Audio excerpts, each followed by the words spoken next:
School जो है इसमें हमारे जो एनसीसी के वॉलंटियर्स हैं स्कूल कॉलेजेस में, उनको भी हम लोगों ने एक्टिवेट किया है ताकि ज़रूरत पड़ने पर, क्योंकि ये ट्रेंड लोग होते हैं, ट्रेंड हमारे बच्चे होते हैं, उनको भी हम अगर ज़रूरत पड़ने पर वो इसमें सहयोग कर सके। इसके अलावा एनएसएस जो वॉलंटियर्स हैं हमारे, उनको भी जो है इसमें अलर्ट मोड पे रखा गया है। और बाकी जो हमारे हायर एजुकेशन और जो शिक्षा विभाग के थ्रू हम लोग स्कूलों से टच में हैं, और आगे अगर कोई जो जानकारी या सूचना उनके लिए होगी स्कूलों को, वो कन्वे कर दिया जाएगा। देखिए इसमें अगर ऐसे जो न्यूज़ हमारे पास अगर खबर आ रही है, तो मैं तो सबसे पहले अनुरोध ही करूँगा कि ऐसे समय में हम लोग जो है जितने हमारे लोग हैं वो अपनी एक जिम्मेवारी जो है अपनी समझें। और जिम्मेवारी में सबसे इम्पॉर्टेंट है कि अगर हम बॉर्डर पे चाहे जो स्थिति है, हमने अपने जो शहरों में, गाँव में हमने स्थिति जो है वो पीसफुल रखनी है, उसको कंट्रोल में रखना है। तो ये लोगों का भी इसमें बहुत बड़ी एक जिम्मेवारी आती है कि सारा दायित्व जो है सिर्फ सैनिक या फिर अधिकारी का नहीं होता है।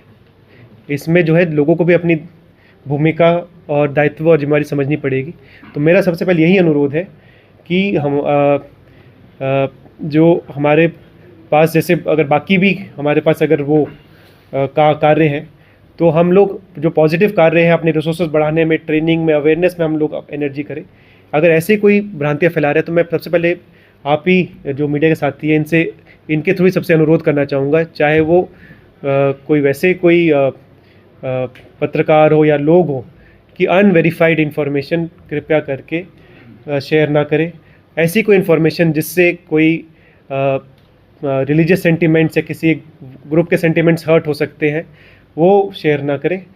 क्योंकि एक तरह से ये मैकेनिज़्म जो है, हो सकता है कि जो हमारा एनिमी कंट्री है वो भी ऐसे इन्फॉर्मेशन यूज़ करके शहर के अंदर भी अशांति फैलाने का प्रयास कर सकता है। तो ये हमारी जिम्मेवारी ये है कि हम लोग ऐसे जो भी अनवेरीफाइड इन्फॉर्मेशन की बहुत ज़्यादा चल रही है, उससे चीज़ें कई बार कुछ दूसरा कोर्स भी लेने की उससे आशंका रहती है। तो मैं अभी तो सिर्फ ये अनुरोध करना चाहता हूँ कि हम लोग जिम्मेवार एक सिटीजन्स बने और अपना दायित्व समझें। छुट्टी जो है वो कैंसिल कर दी गई अधिकारी कर्मचारियों की, उनको स्टेशन पे रहने के लिए निर्देश दे दिए गए हैं। और जो दूसरा जो आपका सवाल था, उसमें जो हमने वाइटल इंस्टॉलेशंस हमने अपने ज़िले में आइडेंटिफाई कराई है। हमने अलग अलग महकमों से रिपोर्ट ली है, और जो वाइटल इंस्टॉलेशंस हैं उनके लिए एहतियातन तौर पर जो है पुलिस के द्वारा जो सुरक्षा है वो उनके टच में है। वो जो कंसर्न डिपार्टमेंट है या जो सेटअप है, वहाँ पर भी जो अधिकारी कर्मचारी, उनको भी हमने अलर्ट मोड में रखा है। और ये प्रयास रहेगा कि वहाँ पे सेफ्टी सुरक्षा बनी रहे।